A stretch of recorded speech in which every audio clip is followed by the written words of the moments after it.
எப்படி 12 நாளையால phone repairing பண்ணிடலாமா?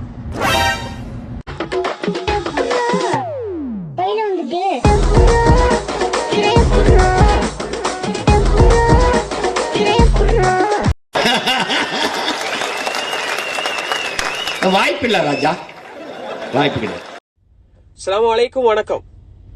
இந்த 12 நாளையில போன் ரிப்பேரிங், ஒரு மாசத்துல போன் ரிப்பேரிங் அப்படின்னு சொல்லிட்டு யூடியூப் சேனல்ல நிறைய பேரு எதோலாம் பண்ணிட்டு இருக்கிறாங்க. விளங்குதா? சும்மா ஒரு சோட்டை ரிமூவ் பண்ணி எடுத்துட்டு ஒரு கிளாஸ் நடத்துறேன் 10 பேரை கைதட்ட வச்சுட்டு அதை போனை ஓன் பண்ண காட்டிட்டு நிறைய பேரை ஏமாத்துற டெக்னீஷியன்மார்களே உங்களுக்கான பதிவு இது. அது மட்டும் இல்லாம ஆசையோட போன் ரிப்பேரிங் படிக்கணும்னு ஆசையோட ஒரு 10 நாளையில பழகிடலாமா அப்படின்னு ஒரு ஆர்வமும் ஆசையோடையும் போறவங்க 10 நாளையில படிக்க முடியாது. அது வாய்ப்பே கிடையாது. மினிமம் ஒரு 3 மாசம் 4 மாசம் உங்களுக்கு 5-6 மாசம் அப்படி போகும். விளங்குதா? அது ஒவ்வொரு திறமையை பொறுத்து. ஆனா மினிமம் உங்களுக்கு 3 மாசத்துக்கு மேல ஆகும் பேசிக் விஷயங்களை படிக்கிறதுக்கு. எப்படி பேசிக் விஷயங்களை படிக்கிறதுக்கு மட்டும் 3 மாசம் ஆகும். அது அடுத்தது அட்வான்ஸ் விஷயங்கள் நிறைய இருக்கு. அந்த விஷயங்கள் அடுத்தது நீங்க முதலாவது ஒரு ஸ்மார்ட் போனை பிரிக்க படிக்கணும். ஒரு ஸ்மார்ட் போன்ல எந்த ஒரு கம்ப்ளைண்ட் வராமல், அதாவது நம்ம கலட்டக்கூடிய போன் இருக்கு தானே, அதை நம்ம ஓபன் பண்ணும்போது எந்த ஒரு பொருளையும் டேமேஜ் பண்ணாம, மதர் போர்டை டேமேஜ் பண்ணாம, இதெல்லாம் டேமேஜ் பண்ணாம போனை பிரிச்சு அந்த மதர் போர்டை செப்பரேட் எடுக்க படிக்கணும் முதலாவது. ரெண்டாவது என்னன்னு பாத்தீங்கன்னு சொன்னா, நான் உங்களுக்கு லிஸ்டே ஒண்ணு எழுதி வச்சிருக்கிறேன். பெரிய லிஸ்டே ஒன்று இருக்குது உங்களுக்கு. என்னன்னு பாத்தீங்கன்னா, இந்த 12 நாளையால போன் ரிப்பேரிங் படிச்சிருவேன் அப்படின்ட்டு ஆர்வம் அடிக்கிறவங்களுக்கு தான் நான் சொல்றேன். நீங்க முதலாவது மல்டிமீட்டர் தான் என்னன்னு படிக்கணும். இதான் பெஸ்ட். மல்டிமீட்டர் என்னன்னு படிக்கணும், வேல்யூண்டா என்னன்னு படிக்கணும். வேல்யூண்டா என்ன, வோல்டேஜ்னா என்ன, ஆம்பியர்னா என்ன, சீரிஸ்னா என்ன, பேரலல்டா என்ன, அடுத்தது டயோட்னா என்ன, கெபாசிட்டர்டா என்ன, ரெசிஸ்டர்டா என்ன, கோயில்டா என்ன, டிரான்சிஸ்டர்டா என்ன, மாஸ்பெட் என்ன, பூஸ்ட் கோயில்டா என்ன, பக் கோயில்டா என்ன, ஒவ்வொரு ஐசிஎம் பத்தியும் தெளிவா தெரிஞ்சுக்கொள்ளணும். அப்ப இதெல்லாம் ஃபோல்ட் ஆயினா எப்படி கண்டுகொள்றது, இந்த விஷயங்கள்லாம் நல்லா தெளிவா விளங்கி கொள்ளணும். ஓபன் ஆகுமா, சோட் ஆகுமா, இப்படியான விஷயங்கள். அடுத்தது எல்டிஓ செக்ஷனு, பக் கோயில், பக் செக்ஷனு, அடுத்தது சிஸ்டம் வோல்டேஜ், நெட்வொர்க் செக்ஷனு, அடுத்தது புரோட்டோகால் சிக்னல். இதை பத்தி சொல்ல போனா நிறைய புரோட்டோகால் சிக்னலை பத்தி சொல்லிட்டு போகலாம். ஆனா ஒன்று நான் சொல்றேன். I2C protocol signal, SPI protocol signal, அடுத்தது சப்ளை வோல்டேஜ்னா என்ன, டைமிங் வோல்டேஜ்னா என்ன, அதாவது டைமிங் சிக்னல் என்ன, எனேபிள் சிக்னல் என்ன, அடுத்தது OVP ஐசிண்டா என்ன, பவர் சப்ளை ஐசிண்டா என்ன, சிபியூண்டா என்ன, EMMs என்ன, ரேம்டா என்ன, அடுத்தது ஸ்மார்டிக் டயக்ராமை எப்படி ரீட் பண்றது, அதை சொல்ல கட்டாயம் சொல்லணும். நிறைய டெக்னீஷியன் இருக்காங்க. என்ன செய்யறாங்க அப்படின்னு பாத்தீங்கன்னு சொன்னா, இந்த விட்மேப், ஹார்ட்வேர் சொல்யூஷன், இது ரெண்டையும் தவிர வேற ஒன்றும் தெரியாது அவங்களுக்கு. சில டெக்னீஷியன் மாதிரி இருக்காங்க. அதுல நீங்க ஹார்ட்வேர் சொல்யூஷனை பாத்தீங்கன்னு சொன்னா அதுல எல்லா ஃபுல் டீடைல்ஸையும் கொடுக்க மாட்டாங்க. ஸ்மார்ட் இதை பாத்தீங்கன்னு சொன்னா அதுல பேர் என்ன சொல்றது, விட்மேப் பாத்தீங்கன்னு சொன்னா இந்த லைன் எங்க போகுதுன்னு பார்க்க முடியுமோ தவிர இந்த லைன்ல டீடைல்ஸ் ஒன்றும் இருக்காது. எப்படி டீடைல்ஸ் ஒன்றும் இருக்காது. ஸ்மார்டிக் டயக்ராம் தான் டீடைல்ஸ் இருக்கும். காரணம், இந்த ஒரு குறிப்பிட்ட போனை பத்தி நீங்க ஸ்மார்டிக் டயக்ராம் எடுக்க பாக்குறீங்கன்னு சொன்னா அந்த ஸ்மார்டிக் டயக்ராம அந்த குறிப்பிட்ட போன்காரன் தான் டிசைன் பண்ணிருப்பான். விளங்குதா? இப்ப உதாரணத்துக்கு Samsung S20 ultra phone, 5G போனை வைங்களேன் உதாரணமா. அப்ப அந்த போனை டிசைன் பண்ணவன் கீர்னை தான் அது ஸ்மார்டிக் டயக்ராம்ன்றது.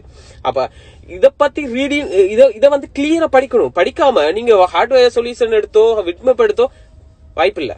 அடுத்தது CPU, பொதுவா ஒரு ஐசி, ஒவ்வொரு ஐசியும் எப்படி இன்னொரு ஐசியோட கம்யூனிகேஷன் பண்ணிக்கொள்ளுது, பேசிக்கொள்ளுது, அதாவது தொடர்பு கொள்ளுதுன்னு சொல்லலாம்.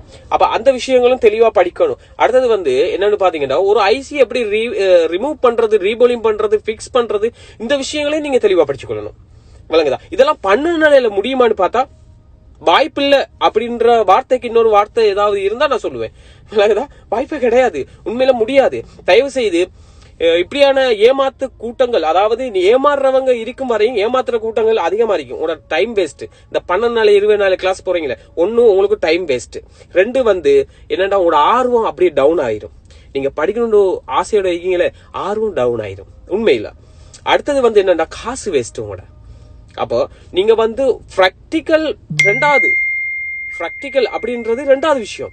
ஃபர்ஸ்ட் என்ன செய்யணும் அப்படின்றா, நீங்க தியரிய தெளிவா கிளியரா படிச்சா மட்டும்தான் நீங்க அடுத்த ஸ்டெப் என்னன்னு பாத்தீங்கன்னா பிராக்டிக்கல், அது ஆட்டோமேட்டிக்கலி உங்களுக்கு வரும். ஓகே, நீங்க தயவு செய்து இப்படியான கிளாஸை போயிட்டு ஒரு சர்டிபிகேட் ஒன்று தருவாங்க. அந்த சர்டிபிகேட்டை நீங்க என்ன செய்வீங்க தெரியுமா? 12 நாள் கிளாஸ் போறவங்களுக்கு சொல்றேன். சர்டிபிகேட் எடுத்துட்டு ஊட்டா சும்மா போய்க்கு வச்சுக்கொள்றது மட்டும்தான். எந்த ஒரு பிரயோசனமும் இல்ல.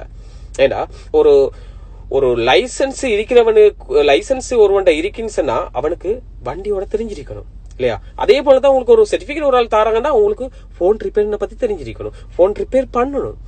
அதை விட்டுட்டு சும்மா சர்டிபிகேட்டுக்காக ஆசைக்காக போயிட்டு அவன்கிட்ட 12 நாளையால 2-3 வார்த்தைகள் சொல்லி சோட்டை ஒரு கெப்பாசிட்டர் ரிமூவ் பண்ணிட்டு தருவாதற்கு 2 பேர் கை தட்டுவீங்க. அதுக்கப்புறமா அது Facebookல வருங்க அந்த வீடியோ, அதை பார்த்துட்டு நிறைய பேர் நம்மளும் போகணும் 12 நாளையில பழையிடலாமா போன் ரிப்பேரிங், அதெல்லாம் வாய்ப்பே இல்லை. இதுதான் உண்மையான விஷயம், இதுதான் உண்மையான விஷயம். முடியாது. அதான் வேற ஒண்ணும் இல்ல. இதைத்தான் சொல்ல வந்தேன். தயவு செய்து ஏமாறாதீங்க. அடுத்தது நீங்க 12 நாளையில படிச்சுட்டு போயிட்டு ஒரு போன் கடை துறப்பீங்க விளங்குதா? எப்படியும் கஷ்டப்பட்டு ஒரு போன் கடை திறந்துறீங்க. அங்க போயிட்டு உட்கார்ந்துட்டு ஜெகல ஒருவன் கஷ்டப்பட்டு துன்பப்பட்டு துயரப்பட்டு காசு சேமிச்சு வச்சு ஒரு ஸ்மார்ட் போனை வாங்கிட்டு வருவான். ஸ்மார்ட் போன் வாங்கிட்டு யூஸ் பண்ணுவான். ஏதோ ஒரு கம்ப்ளைண்ட்ல கீழே விழுந்தோ ஏதோ ஒன்று நடந்தோ போன் டெட் கண்டிஷன்ல போயிட்டு அத உங்கள்கிட்ட அவனுக்கு தெரியுமா? நீங்க 12 நாளையில போன் ரிப்பேர் பண்ணிட்டு வந்துட்டு 12 நாளையில போன் ரிப்பேரிங் பண்ணிட்டு வந்துட்டு அவனுக்கு தெரியுமா? இல்ல. அவன் நினைப்பான் என்னன்னு சொன்னா, நீங்க உண்மையில ஒரு டெக்னீஷியன் தான் நம்பிக்கையில தருவோம். அந்த போனை கலாட்டி நீங்க என்ன செய்வீங்க தெரியுமா? உங்களுக்கு பேசிக் விஷயம் தெரியாது, சில விஷயங்கள் தெரியாது, சிக்னல் லைன் தெரியாது, உங்களுக்கு ஒன்னும் தெரியாம நீங்க என்ன செய்வீங்கடா சில விஷயங்களை யூடியூப்ல பாப்பீங்க. இல்ல அவர் சொல்லி தந்த 12 நாளையில சொல்லி தந்த சில விஷயங்கள் அவர் வேற கம்ப்ளைண்ட் சொல்லிப்பாரு.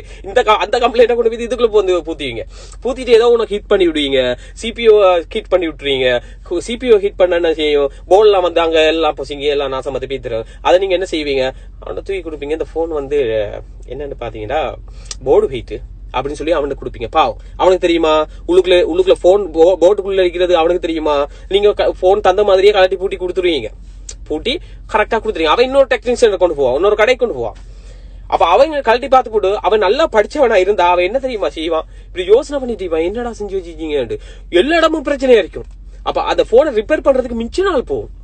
மிச்ச நாள் அவன் அதை செக் பண்ணி சில விஷயங்களை கண்டுபிடிக்கிறதுக்கே லேட் ஆகும். அப்ப அப்படியான விஷயங்கள்லாம் செய்யாதீங்கன்னு சொல்ல வரேன். அப்ப அதை ஒரு நேர்மையா தெளிவா கிளியரா படிச்சுட்டு நீங்க போன் கடை போடுங்க, ரிப்பேர் பண்ணுங்க, ஒண்ணுமே பிரச்சனை இல்லை விளங்குதா? தயவு செய்து இந்த 12 நாள் அப்படின்ற ஏமாத்துற கூட்டத்திட்ட போவாதீங்கன்னு தான் சொல்ல வரேன், வேற ஒண்ணும் இல்ல விளங்குதா? ஒரு சின்ன கம்ப்ளைண்ட ரெடி பண்ணிட்டு கை தட்டி வரவெடுத்ததுக்கு அப்புறமா அந்த வீடியோ பார்த்துட்டு நீங்க நிறைய பேர் அந்த கிளாஸுக்கு போறீங்க. அது போறதுல நான் அவங்கள பத்தி தப்பா காய்க்கல. அவங்க ஏமாத்துறவங்க இருக்கும் வரையும், அதாவது ஏமாறுறவங்க இருக்கும் வரையும் ஏமாத்துறவங்க இருந்து தான் இருப்பான். அதான் நான் சொல்ல வரேன், வேற ஒண்ணும் இல்ல. தயவு செய்து தெளிவா கிளியரா படிச்சுட்டு போங்க. உங்களுக்கு ஏதாவது இதை பத்தி சம்பந்தமா பேசணும்டா என்ன வாட்ஸ்அப் நம்பர் கீழே தரேன், வாங்க பேசுங்க, தெளிவா கேளுங்க, நான் உங்களுக்கு விளக்கமா சொல்றேன். தேதியை தெளிவா படிங்க, பிராக்டிகலா ஈஸியா உங்களுக்கு செஞ்சிடலாம். எப்படி பிராக்டிகல் உங்களுக்கு ஈஸியா வந்துடும். தேதியை மட்டும் தெளிவா படிங்க. ஒரு விஷயம் தெரியாம ஒரு விஷயத்தை தொடாதீங்க. இதைத்தான் சொல்ல வரேன். நன்றி. அஸ்ஸலாமு அலைக்கும். வணக்கம்.